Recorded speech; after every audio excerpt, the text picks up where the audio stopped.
Olá, meus amigos, eu sou o professor Álvaro Guimarães de Oliveira e eu mandei para vocês, ontem, eu mandei um artigo que eu fiz sobre déficit fiscal, cujo objetivo era esclarecer alguns conceitos fundamentais na área da contabilidade, na área de investimentos, na área de negócios, que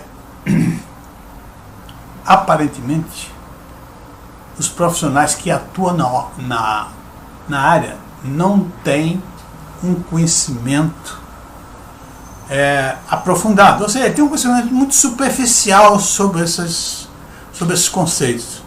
E isso evidentemente vai atrapalhar o entendimento do que acontece, por exemplo, como déficit fiscal. E dito isso, fiz com o objetivo de o mais didático possível, o objetivo de esclarecer isso, para que as pessoas participem mais e ajudem a discutir como combater o déficit fiscal, ou como aumentar o déficit fiscal, ou como usar a política fiscal, melhor dizendo, como usar a política fiscal para melhorar a situação econômica do nosso país. Tá certo?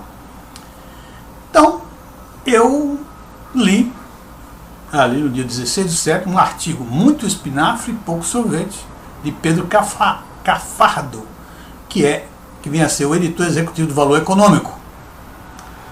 Eu, evidentemente, o artigo é grande, ele poderia ter várias partes, mas escolhi apenas 2 partes para discutir o mais rápido possível. Eu acho que isso dá para a gente ter um bom entendimento do que eu quero falar e do que eu disse naquele artigo, e será melhor compreendido se vocês voltarem a ler o artigo primeiro, sobre déficit fiscal.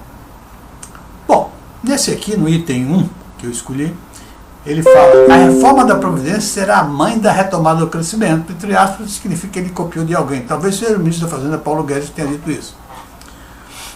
Ela é necessária, mas sozinha, aí já parte ele fazendo a crítica, fazendo o comentário dele. Ela é necessária, mas sozinha pode não levar a uma aceleração do crescimento econômico por uma razão simples: é contracionista.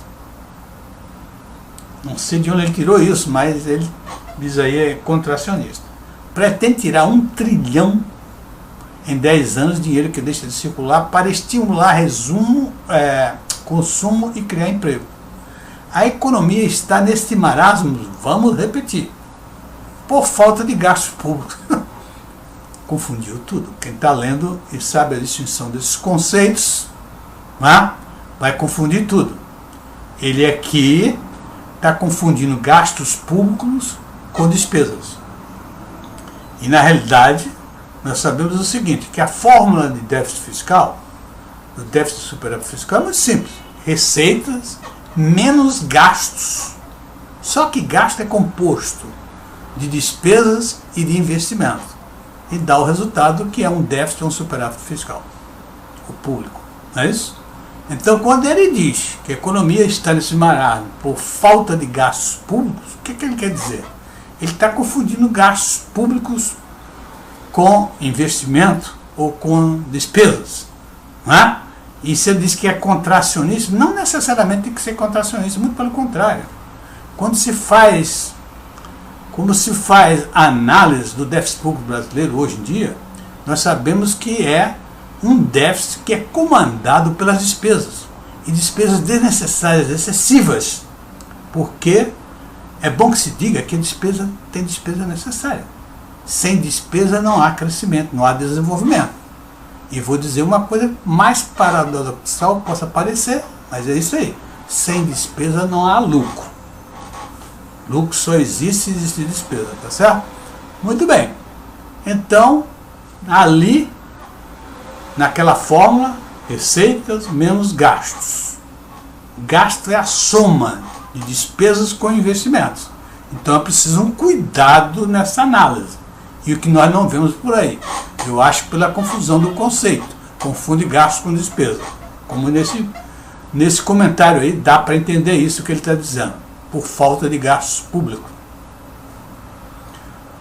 Não é verdade isso. E outra coisa, contracionista não necessariamente é contracionista, muito pelo contrário. O que está acontecendo é que no momento que você analisa e descobre que as despesas são excessivas e são desnecessárias, você pode cortar essas despesas. Ao cortar essas despesas, não significa que você vai tirar o dinheiro da economia, como ele está dizendo. Ao mesmo tempo, você pode direcioná-la para os investimentos. Que nós vamos ver lá em André Lara Rezende falando isso no próximo item. Então você pode, e é exatamente isso que está acontecendo.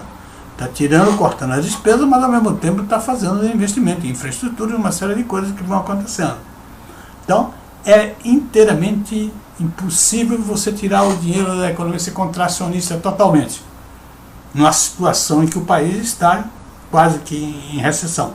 Crescimento muito lento, e já vindo de uma recessão anteriormente. Então o Paulo é muito mais inteligente do que ele imagina. O Paulo não vai tirar esse dinheiro da economia. Ele vai simplesmente mudar o caminho, a direção desses recursos. Em vez de jogar em despesa, ele vai jogar isso em investimento. E evidentemente vai fazer mais investimentos ainda. Então, na realidade, o déficit público vai aumentar. Vai aumentar, mas em função de quê? Em função dos investimentos. Isso até podemos considerar como uma alavancagem financeira. Porque se o país já está investindo mais do que as receitas, ele tem que tomar dinheiro emprestado. Ao tomar dinheiro emprestado, ele vai tentar, né, fazer uma alavancagem financeira. Ou seja, conseguir um melhor resultado ainda por ter tomado dinheiro emprestado. É isso que vai acontecer. E eu espero que aconteça. Portanto, meus amigos, acho que foi o Karl Marx que disse o seguinte: toda vez que lhe fizeram a pergunta que a resposta parecer óbvia, você pense duas vezes, porque muitas vezes é o contrário do que lhe diz. E esse caso do déficit público é realmente. Que tal o déficit público? É bom ou ruim para a economia? Acho que quase a grande maioria das pessoas imagina que o déficit público é pior para a economia. Talvez não é. É exatamente o oposto. É ótimo para a economia, faz a economia desenvolver, crescer mais rapidamente. Por isso que eu não entendo quando alguém diz assim: vou zerar o déficit público. Zerar déficit público não tem significado nenhum. Zerar déficit público tem que dizer o que ele vai zerar. Vou zerar as despesas desnecessárias e excessivas. Tudo bem. Mas zerar déficit público não tem o menor sentido, nem tem vantagem nenhuma em zerar déficit público. Zerar déficit público seria igualar as receitas com a soma da despesa com o investimento. Não tem sentido isso. Bom, vou para o segundo item, que é sobre o André Lara Rezende, que ele diz aí no artigo, em seguida artigo no Valor, tem concordado com o diagnóstico de que a economia está em frangalhos, mas não com a terapia sugerida para curá-la. Para ele é equivocada a opção de equilibrar o orçamento do governo a curto prazo. Eu concordo com isso. Melhor seria fazer isso de forma gradativa, a longo prazo, e ao mesmo tempo promover um grande programa de investimentos públicos de qualidade em infraestrutura, uma revisão simplificadora da estrutura fiscal para estimular o investimento privado. Eu concordo, ainda digo mais. Eu acho o seguinte: ao invés de acelerar o corte na despesa, podia acelerar os investimentos. Por exemplo, as obras inacabadas. As obras inacabadas o Tesouro poderia financiar, não tem problema nenhum. Não ia atrapalhar o desenvolvimento, ao contrário, ia mostrar responsabilidade para com o dinheiro público e ia acelerar o processo de crescimento da economia. Tá certo? E realmente, as despesas você vai cortando, aquelas desnecessárias vai cortando imediatamente, aquelas excessivas também vai cortando imediatamente. Com cuidado, porque algumas despesas elas são necessárias. Tá certo? Agora, vamos buscar investimento, vamos investir. Então e eu acho que a economia deve ter sempre um déficit público. Só que esse déficit tem que ser comandado pelos investimentos. Ou seja, o investimento sendo maior do que a receita ainda. E com isso fazer um déficit público saudável, que faça a economia crescer. O André tem toda essa noção, porque quando ele fala, não é, de reduzir a despesa parcimoniosamente e fazer um plano de investimentos públicos de qualidade em infraestrutura, ele fala também na revisão simplificadora da estrutura fiscal para estimular investimentos. Ele toca nos pontos principais, o André. O André tem muito consciência e experiência nesse processo. Ele, inclusive, foi um dos homens do Plano Real. E ele tem muito bom senso e muito pé no chão quando ele fala sobre as economias. André é um dos economistas do Brasil que pensa fora da caixinha. Quando ele dizia, na época, foi uma confusão muito grande entre os economistas, não, crítica total ao André, porque ele disse que o aumento da taxa de juros não era necessário naquela época da Dilma, porque ia piorar a situação econômica do Brasil tão somente. Então, o pessoal que acha que a taxa de juros é que resolve tudo, o aumento da taxa de juros, né, ficou meio bloqueado com o André. Mas na realidade o André estava certíssimo. Em determinado momento, se aumenta a taxa de juros para reduzir a inflação. Mas em outros momentos, quando tudo está acabado, como está em recessão, mesmo assim a inflação está um pouco alta, se você aumentar ainda mais a taxa de juros, sabe o que vai acontecer? Uma única coisa: aumentar a dívida pública e com isso aumentar a inflação.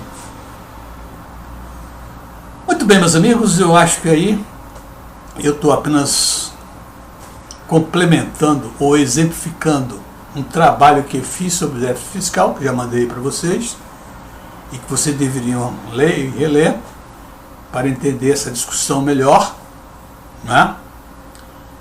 E saber exatamente como o déficit público ou o déficit fiscal deve ser tratado.